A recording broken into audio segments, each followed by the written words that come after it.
BBC News, it's 3 minutes past 6. Tell us the truth!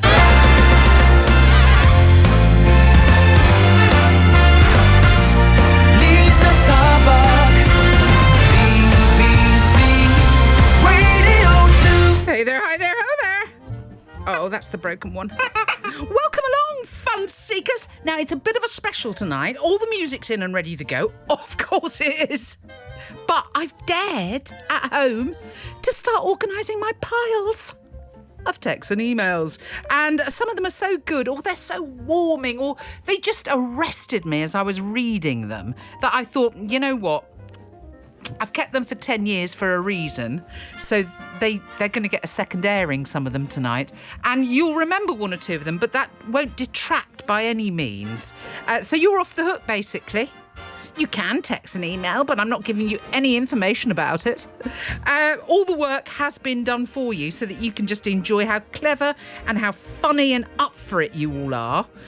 Well done you. Thank you. I'm not going to yak on because I want to delight you with tracks like this.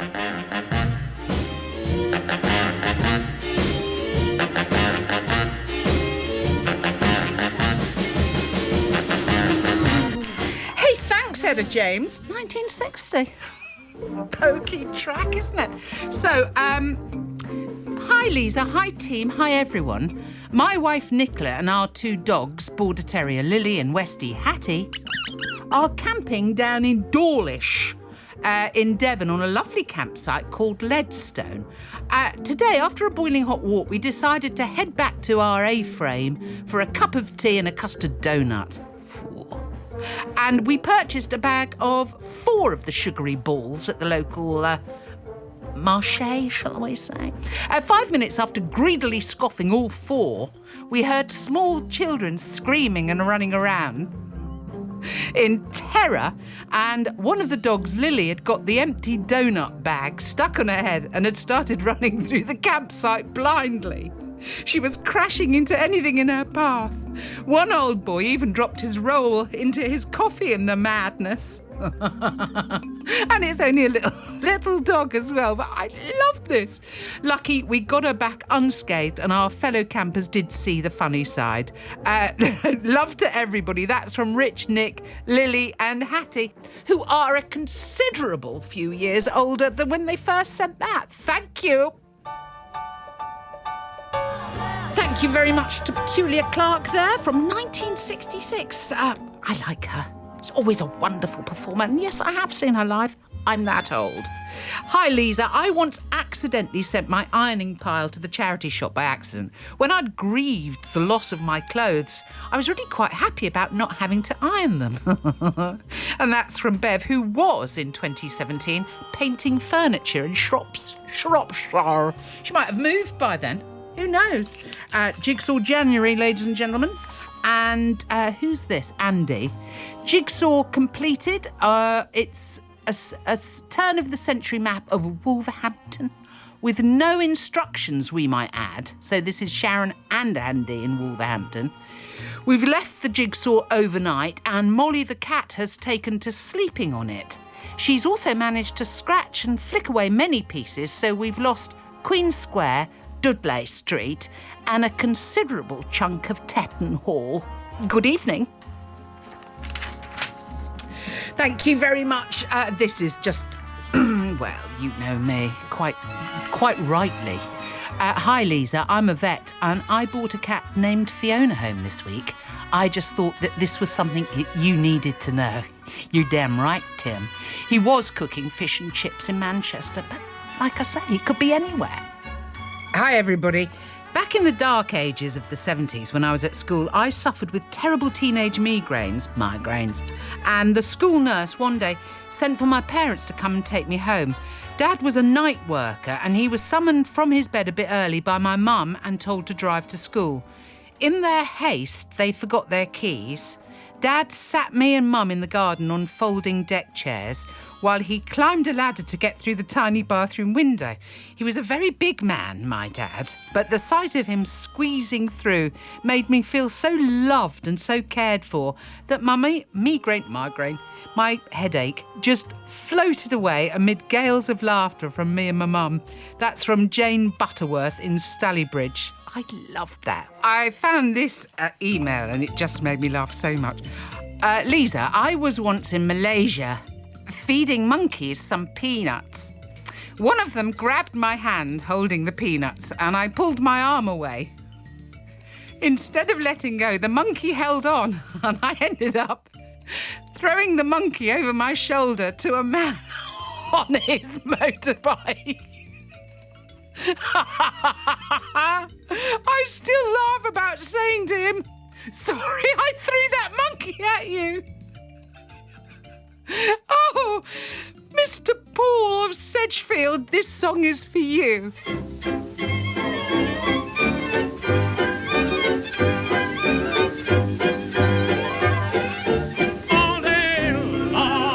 Harry Richmond, 1928, our oldest track tonight. I thought that was charming. As ever, we've been talking about toddlers and their wisdom for years. So my son, Liza, aged approximately 4 and now 18, once said, "I don't think that's your decision to make," to my dad when he said that he shouldn't be drinking cola, says Karen of Leeds. I don't think that's your decision to make. You couldn't argue with that, could you? And then Lou in Sheffield commented that when our son was 5 or 6, he was sat on the arm of the sofa next to our friend Chris, and Finn stared at the top of his head and said, "Are you going bald?" Chris, a little bit taken aback, said, yeah, I suppose I am. And Finn replied, "Well, that's going to be embarrassing." Baldness is a big issue and we should be talking about it more. And then Tricia of Basingstoke furnished me with this wonderful bit. When my daughter was small, she said to my mum, "Oh, Nanny, you look really young," till you turn round. So it seems we repeat similar themes, but maybe just with different words or different remembrances. But we were talking about who you really wanted to marry and who you'd have. I remember talking about who you wanted from the telly to be your mum and dad, that kind of thing. So these, I can't see what day. I think they're 2017 or so. I wanted to marry the blonde one from Chips and have the couple from the Pontins brochure as my mum and dad when I was 10. They were at the time having beef and aubergine bake, and it was in the oven. That's Jane of Chester. Hi, everybody. I wanted to marry the lady off the high karate adverts back in the 70s, says Mick of sunny Bexhill-on-Sea. It was male fragrance supposed to drive the women mad with passion, and at 10 I stank of the stuff. Needless to say, it didn't attract the women of my desires, but I'm now very happily married to a woman of equal beauty and mightiness. 2 words though, Liza, soap and water. I remember that ad. She was most amply blessed, I think, as well. Designed to catch a young and old boy's eye back in the day. Well, they were different times, weren't they? So Dorothy was in Norwich. My hot flushes are so bad that I'm having to lay spread-eagled on the wooden floor wearing just my pants. Homemade pizza for tea if you can get up. Thank you very much. I once worked with a bloke called Dan Crocker, which I thought was quite the film star's name. He was working in the world of pensions at the time. Heather in London, I thank you. And let's just mix it up a bit with here. This is quite sad, but I really liked it. When my friend left her job recently, she was given a plastic Ziploc of coins, which was the collection bag passed around the office for money for her gift. There was £37.15 in coins, including 1p's and 2p's. That's sort of sad, but sort of marvellous. Thanks, Hannah. I find I've collected rather a lot of marvellous cat stories, so here's one of them. I glanced out of an upstairs window once and saw my cat poodle who was strolling down the garden suddenly trip over his own paws. The what happened there embarrassed look on his face was absolutely priceless. By a weird coincidence, or divine timing, my mum, who was downstairs, witnessed the same incident too. We know this because we both heard each other laughing and then converged at the foot of the stairs. We still find it funny all these years later. Dear old Poots. Yeah, dear old Poots. That is Anna of Southampton. I love that. I think it's charming. And then years ago, we did a thing about being happy to help. You know, when you go slightly out of your way. I mean, we revisit it probably once a year, but this is from Paul in Hove. Hi, Liza. During a stint as a police officer, I took pleasure in helping people. On duty one evening, I was approached by a German family with a tale of woe and in need of help. I also dabble in languages and thought it would be nice to speak to these people in their own language. Unfortunately, the German word that I thought expressed my sympathy in their plight, langweilig, actually means something quite different. Having told me their problems, this member of Her Majesty's Constabulary responded with boring. I didn't discover my mistake until much later, when it was much too late to put things right, and I'm still embarrassed when I think about it now, many years later. Oh, thank you. In my youth, whilst on a rig in the North Sea, I was taking in the views with an old rigger from Bucky who didn't suffer fools gladly. We'd been looking at seagulls on the handrails, and I'd said, I wonder what they taste like. He'd replied, salty. And then went on to explain that when he'd been a worker on a trawler years before, one had come to grief on the deck and they'd tried it. He then went on to tell me about the various skippers he'd worked with and how badly he was treated. He said he once worked for 15 hours without a break and all he'd had to eat was a penguin. Oh, I said, surprised. What do they taste like? Chocolate, he replied, whilst looking at me quizzically. A biscuit, I exclaimed and then watched helpless with laughter as he walked away, shaking his head to tell the rest of the crew that I'm an idiot. Oh, I know how you feel, Brian Reed of Aberdeen. Here's a favourite track of mine, 1977, An Odyssey. Oh.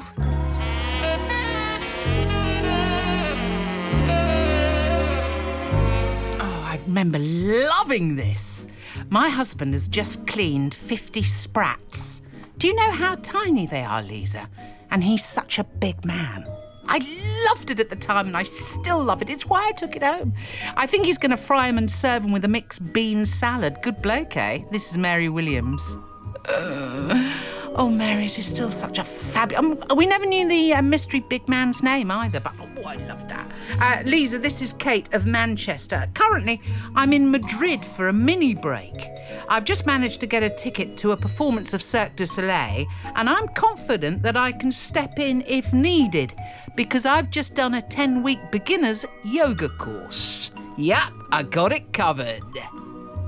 Time of year for thinking big, thank you very much. And then David and Amy have furnished me with this little bit of pleasure. We're on day 2 of our camping trip to Devon, and we've realised we've made a fatal mistake. We've brought all 3 of our children. So next year we're going to put them in kennels and bring the dog. And my husband, Rob, says, Pauline of Beeford. My husband, Rob, has been trying to repair his glasses after drinking 2 pints of beer. The language is terrible. He's making a spectacle of himself. A lollipop. That's the Chordettes with Lollipop there from 1958. And the songwriter, Beverly Ross, was inspired to write that track because her songwriting partner, Julius Dixon, was recounting the story of why he was late for their session. His daughter had had a lolly stuck in her hair, which I think is marvellous, isn't it? So much good work, born out of circumstantial situation, yeah. That's what they call life, Liza. Thanks, everyone. Many years ago, our young daughter looked up at my father-in-law, in brackets, who had been at our house during the afternoon and said, Grandad, isn't it time you left?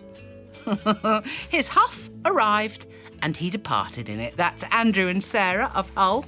And, I remember this, the childhood fears. As a child, my husband made plans to survive a zombie apocalypse. He's 39 now and still maintains that those plans are necessary. Of course, I'm not allowed to know any details because if they capture me, I'm then weak and I will undoubtedly spill the beans. But it's okay because he's got a secret plan how he will rescue me as well. I am darn lucky to have such a well-prepped husband. Apparently. That's from Pipply Pipple, living in the countryside and keeping a very sharp out for zombies. Hi, everybody. When I was little, I wanted to be called Lucy. My mum wanted to call me Millie when I was born, but was talked out of it. It's an absolutely lovely name, but sounds a bit silly when combined with my surname, Laura McGilly. Millie McGilly. You were saying it in your head. I had to. Millie McGilly. My best happy to help, says, I think, who's this? It's Kerry sitting in her caravan with Brian at the wheel. So it's Kerry and Brian. My best happy to help was when I went under a customer's jacket who was standing in the post office queue to do up his braces to stop his trousers falling down. Oh, I'd have liked to have seen a CCTV of that, you know. Now, what last one? Do you know what? Should I just play you this? Hi, everyone. I don't want to go off at a tangent, but something funny happened today and it made me laugh. We love making up characteristics for people we create from places and road signs. For example, near us is a village called Hampton Gay, who we think's an old theatrical dresser from the theatre, you know. We always say hello on the way past. Equally, Charnock Richard on the M6 is, which is on the way to Blackpool, I think, is the black sheep of the family who went up north to make his fortune. It's hours of fun. We wondered whether any of your listeners did the same. Yeah, they do, the Sandersons. Thanks for asking. I think we might discuss in the next hour several games that we all play. When me and my sister were younger, I told her that our dad knew Elton John and we were invited to one of his big birthday bashes with all the celebs in a few months coming. I milked it for weeks and she was panicked about what to wear, planning her outfit. I told her all the guests had to say a few words, so she even wrote a little speech. Great times, Liza. Having told a mammoth lie like that, realised your power. Great times. She was like 9 and so gullible, but we still laugh about it. That was Summer Roberts, who was at the time in Polebrook, near Peterborough. And I can't think of Peterborough without thinking about Roy Kinnear dressed as a... Oh, you see the tangents I go off on. Thaden Wass is a rather flamboyant interior decorator, we think. Doncaster, a spherical Italian, made all his money from sugar cane. And another game when the nights draw in and you can't read all the signs is to make up the name of a tribute band. You've got the time it takes for a record on the radio to finish to come up with the name of the band. That's Sarah and Eugene from York, who were clearly in the car, or certainly trying to entertain people who were on a long journey. Winona Carr here, 1956. She had a bit of a sort of sisterly type image, which, you know, lots of women did. And here's a track that I doubt has ever been played on BBC Radio 2. Worth a route round her back catalogue, if you don't mind me saying.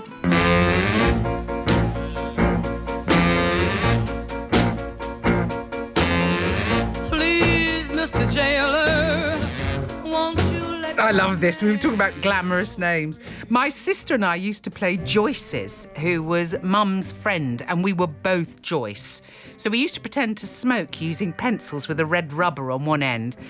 We are both in our 60s now, and we still talk about being the Joyces in the Joyce game. That's Louise Danu. Thank you. This is Janet. We Lancashire lass, she said in a Scottish accent, beating all the local crafters. And here's why. I have just chopped up my prize-winning carrot for tonight's stew. In brackets, I won heaviest carrot at last week's show at the Skeld Hall in Shetland. 13 ounces. This is Radio 2. It's all over the BBC Sounds app. It's on your smart speaker. Yeah. And on 88291. Welcome back, men.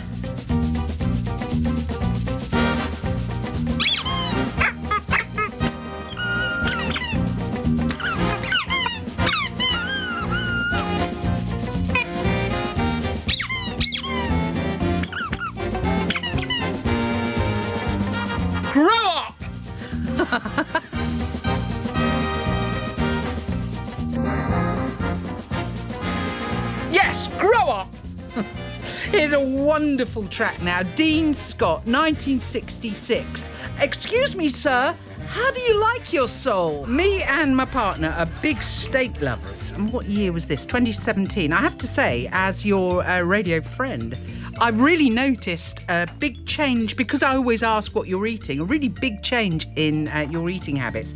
So, what's that? 5 years ago, you're all still steak and chipsing on a Saturday night. I mean, with caveats, obviously, but it was very common for me to read it. Now your diets have changed now. However, this is, where is it?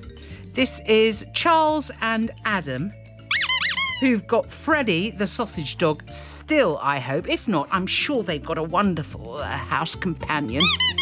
So me and my partner are big steak lovers, but tonight we've got our vegan friends coming round, so we're cooking a mushroom pie.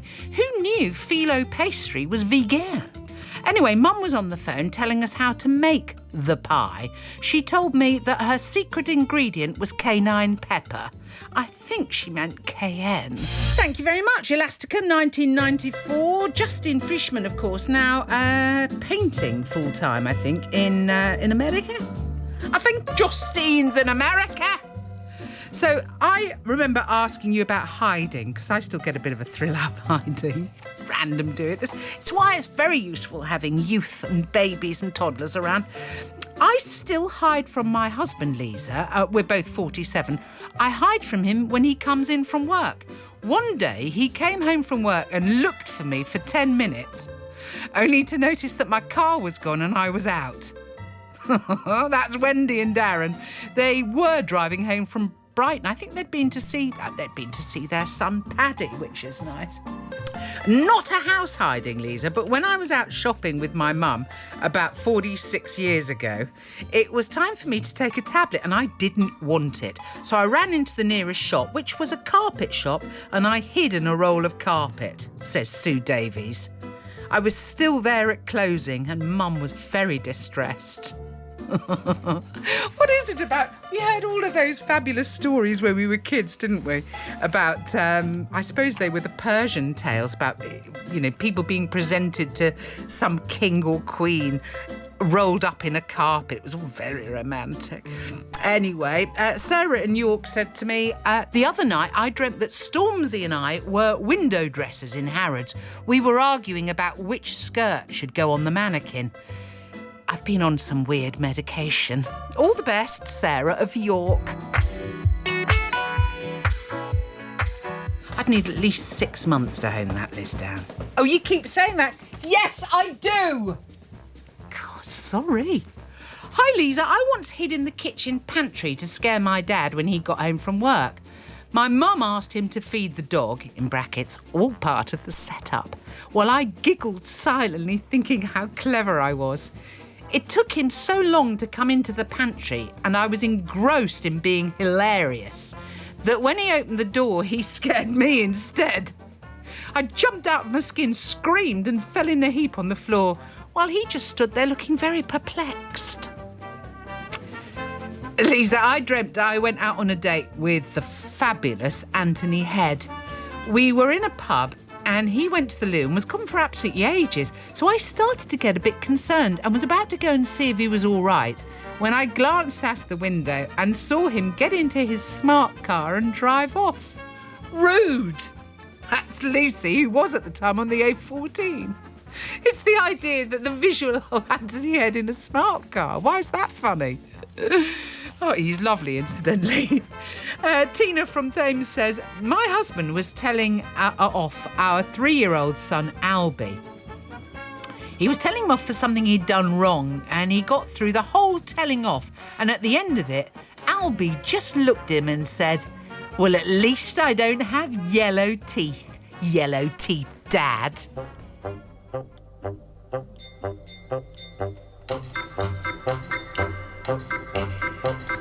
Like a puppet on a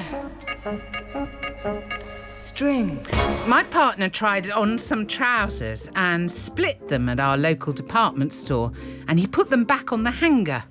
6 months later, he'd lost a bit of weight. He went back, tried some smaller trousers on, grabbed another pair off the rail, got home, and he'd bought the pair he'd split originally. That's Lucy of Diss, Norfolk.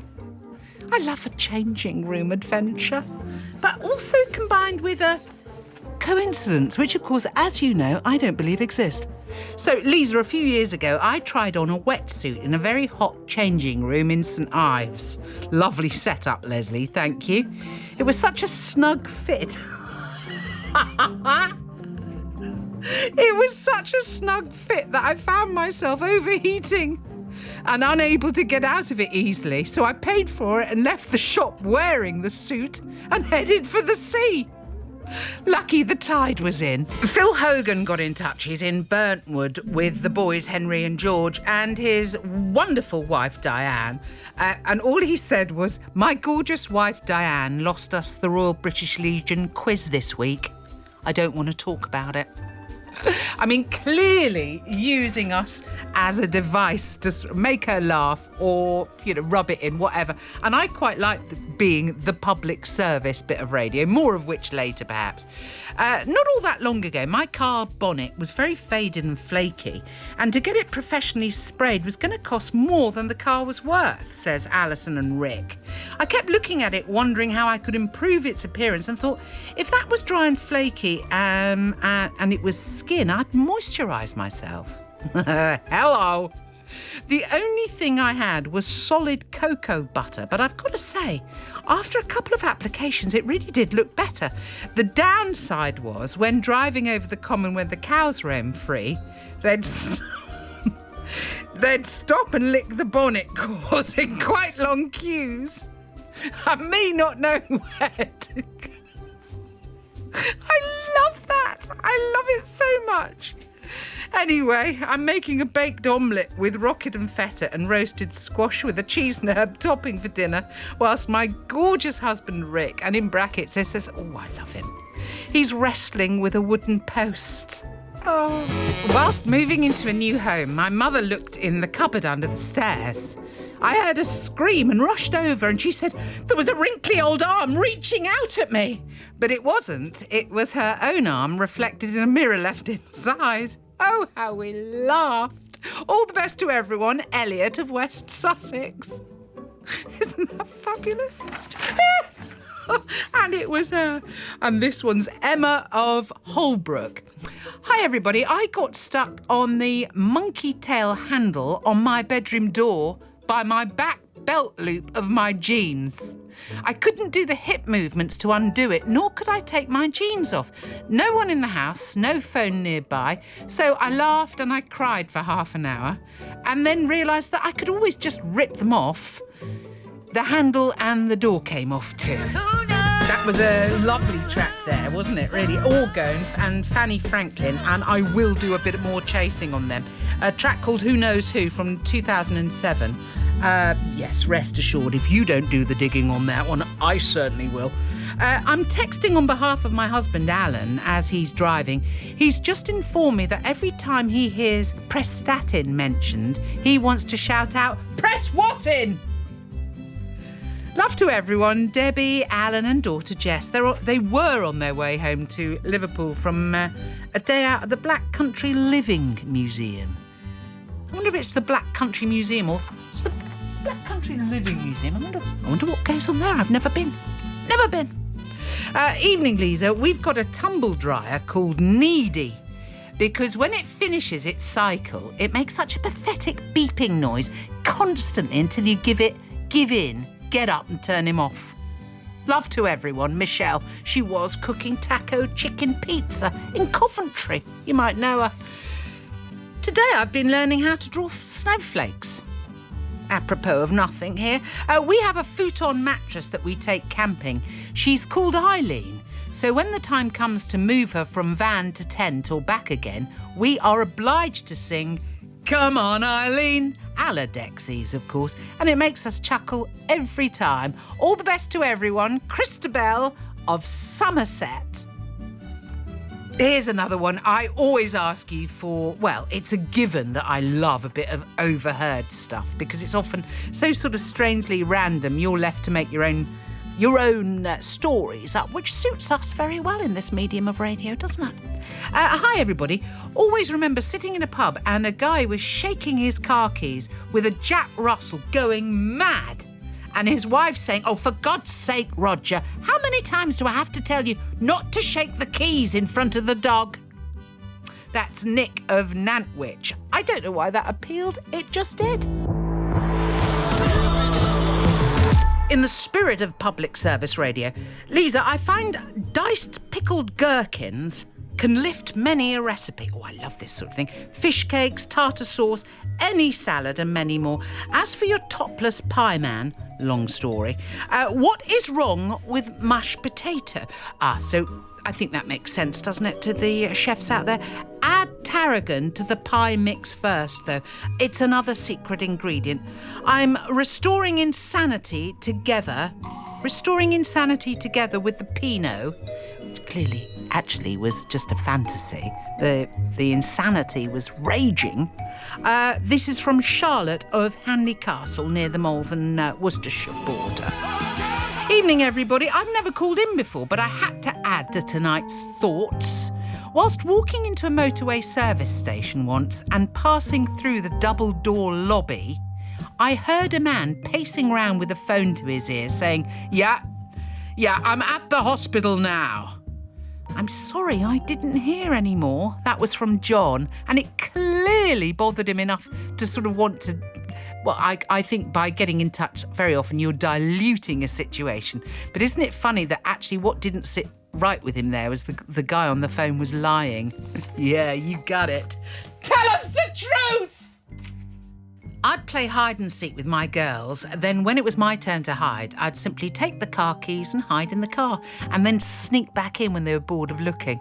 They used to fall for it all the time. This is Bob of Yeovil in Somerset. Sly dad. That is a sly dad thing to do, Bob. I grew up in a little town in the Midlands, in brackets, one of the most landlocked places in the UK. I know, Rachel. Rachel's in Coventry. And from my bedroom window, I could see an old water tower. It was actually converted into a house, but I didn't know this, and I was convinced that one day there would be a flood. I used to lie in my bed at night listening out for gushing water and planning how I could construct a raft from bedroom furniture only. Tortellini and vino in the garden tonight. All the best, everyone. You see how marvellous you are, and this team I've got here are sensational. Thank you, Ben. Thank you, Mark. Thank you, Charlie Mushrooms. We'll see you next week, and I have a feeling I've got so much of this stuff left. We're doing this again. Smell that cheese. This is Radio 2. It's on the BBC Sounds app, on your smart shoes, and on 88291. BBC News at 7 o'clock. This is Nikki Cardwell. I still laugh about saying to him, "Sorry, I threw that monkey at you."